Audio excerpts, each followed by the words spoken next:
e a verdade é que há muitas coisas que tem escrito e dito e que ainda não mudaram. Muito bem, boa noite a todos.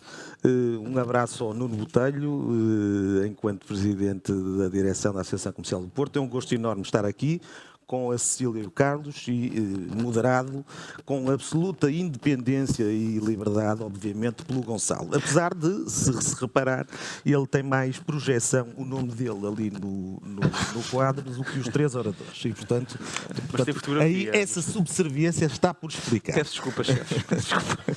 Essa subserviência está por explicar. Posso dizer que não volta a acontecer. Tá bem. Vamos lá ver. Eu teria, em qualquer circunstância, dificuldade em discordar do que a Cecília disse.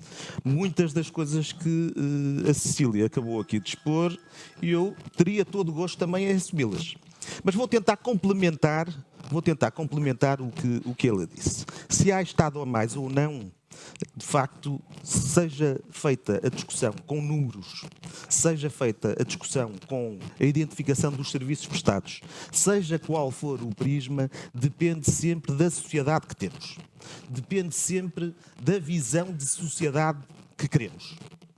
E, obviamente, a minha visão de sociedade condiciona todas as minhas reflexões. E eu acho que, em termos qualitativos, é difícil de explicar se temos Estado a mais ou não, mas eu sei que temos um Estado de péssima qualidade. Portanto, a minha tentação é partir para os adjetivos do Estado. E há 5 que eu acho que seriam essenciais. É um Estado centralista, paternalista, dirigista, intervencionista e assistencialista. E vou tentar explicar, embora a Cecília me tenha dado 2 minutos para eu poder utilizar a seguir, mas vou tentar não ultrapassar os 10 minutos, exatamente porque é que eu digo que o Estado é simultaneamente, em Portugal, centralista, paternalista, assistencialista, intervencionista e dirigista. Quanto ao Estado centralista, acho que não vou perder aqui muito tempo. Há uma concentração desmesurada de poderes em Lisboa, no Estado, em organismos que engordaram de forma disparatada, que já não sabem gerir, que se autoalimentam, que não são capazes de estar em menor articulação com as populações, com os atores económicos, com a generalidade dos cidadãos. Quando eu digo que o Estado é paternalista, eu acho que aquilo que define melhor as sociedades evoluídas e que distingue as evoluídas de sociedades mais atrasadas e retrógradas é a capacidade de autorregulação. E é a capacidade de as próprias sociedades e os atores, nomeadamente na economia, serem capazes de se regularem. A concertação social é um instrumento fundamental na autorregulação das economias mais organizadas, das economias mais evoluídas, das economias mais desenvolvidas. Posso falar na Alemanha, posso falar nos países nórdicos, nomeadamente Suécia, Finlândia e Dinamarca, posso falar inclusivamente no monstro que é a França, até a própria França consegue ter autorregulação na concertação social, e posso dar o exemplo de Espanha aqui ao lado. Em Portugal, nós não somos capazes, e não são só os governos socialistas, mas particularmente os governos socialistas, nós não somos capazes de dar o protagonismo devido aos atores, aos empregadores e aos trabalhadores, aos seus representantes, que são aqueles que conhecem melhor as empresas, que estão mais identificados com as necessidades das empresas e que seriam aqueles que deveriam contribuir de forma mais decisiva para a regulação das normas e para a criação de normas que possam regular as relações entre uns e outros. E por isso é que nós temos permanentemente o governo com uma atitude paternalista que sugere que as partes não são capazes de elas próprias se entenderem. E por isso é que vem uma sucessão de normas imperativas, de normas, nomeadamente no ordenamento jurídico laboral, que acabam por condicionar a própria liberdade das partes e acabam por condicionar aquilo que podem e devem fazer ao nível da regulação do tempo de trabalho, ao nível da regulação da organização do trabalho e um conjunto de matérias que não precisavam minimamente de ser discutidas ou de ser tratadas de forma imperativa, e que podiam ser discutidas pelas partes. Quando eu digo que o Estado é dirigista, eu recordo-me de dois eixos estruturantes também em qualquer economia desenvolvida. A área da formação e qualificação dos recursos humanos e a área da inovação. Obviamente, as políticas públicas são sempre da responsabilidade do governo, que tem legitimidade democrática, e dos governos que têm o sufrágio e que têm maioria na Assembleia da República. Mas isso é a definição de políticas públicas. Mas em Portugal, nós chegamos ao detalhe e ao absurdo de ser o Estado Central a querer determinar quais são as profissões de que precisamos, quais são as ações de formação que devem ser feitas, quais são os conteúdos funcionais dessas ações de formação, de uma forma que é absolutamente disparatada e que prejudica muitas vezes a dinâmica que as empresas precisam de ter na sua, e agora nesta altura em que estamos num momento-chave de disruptivo, de transição digital, em que os recursos humanos das nossas empresas têm de ser, enfim, tem que haver uma substituição e um rejuvenescimento dos nossos recursos humanos, não rejuvenescimento em termos de idade, mas tem que haver substituição de postos de trabalho mais obsoletos por perfis profissionais de maior densidade tecnológica e muito mais valor acrescentado. Para esse efeito, nós precisamos de uma aposta na qualificação e na formação dos recursos humanos. Quem sabe fazer isso são as empresas, são os centros de formação participada, não é o Estado Central, que, no entanto, se arroga desse direito. Na inovação passa-se basicamente a mesma coisa. Nós temos sempre também, independentemente da legitimidade dos governos eleitos democraticamente para a definição das políticas públicas no domínio da inovação, as ações de inovação, investigação e desenvolvimento têm de ser lideradas por empresas, centros tecnológicos, institutos de interface, etc. É intervencionista. É intervencionista porque não resiste sistematicamente a interferir na legislação laboral que podia ser deixada às partes. Já não vou falar em nacionalizações, não vou falar nos excessos que houve na Covid, não vou falar nas empresas do regime, mas há permanentemente esta tentação, também vou dizer, não é só da democracia.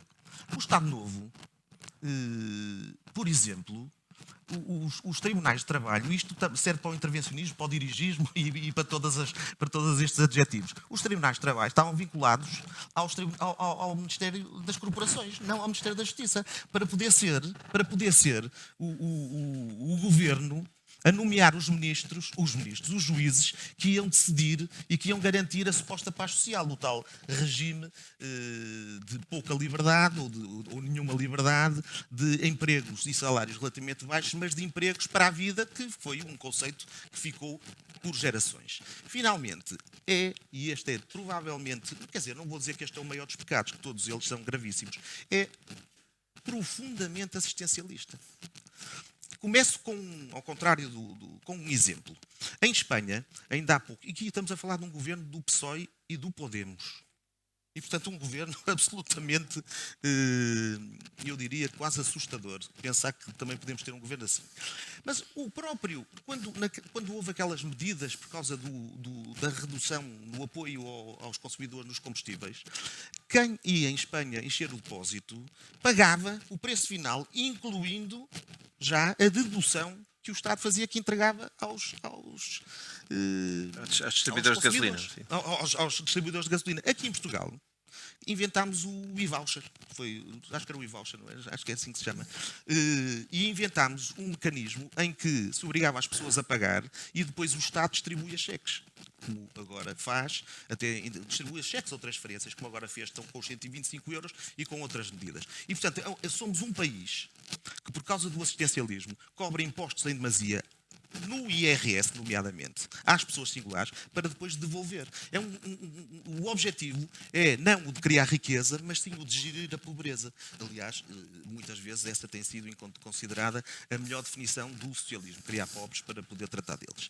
Mas a verdade é que, quanto ao assistencialismo, não fico só pelos regimes socialistas.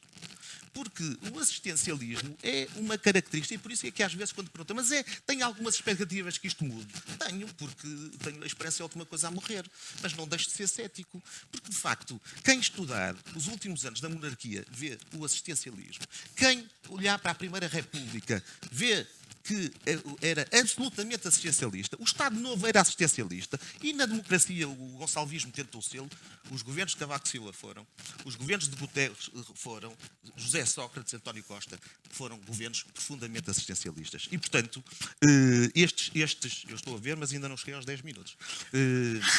Sim, chefe. E, portanto... Era só para ajudar. Não, mas é que depois, por causa destas 5 características, e já tenho que abreviar, temos um Estado que é glutão e habilidoso.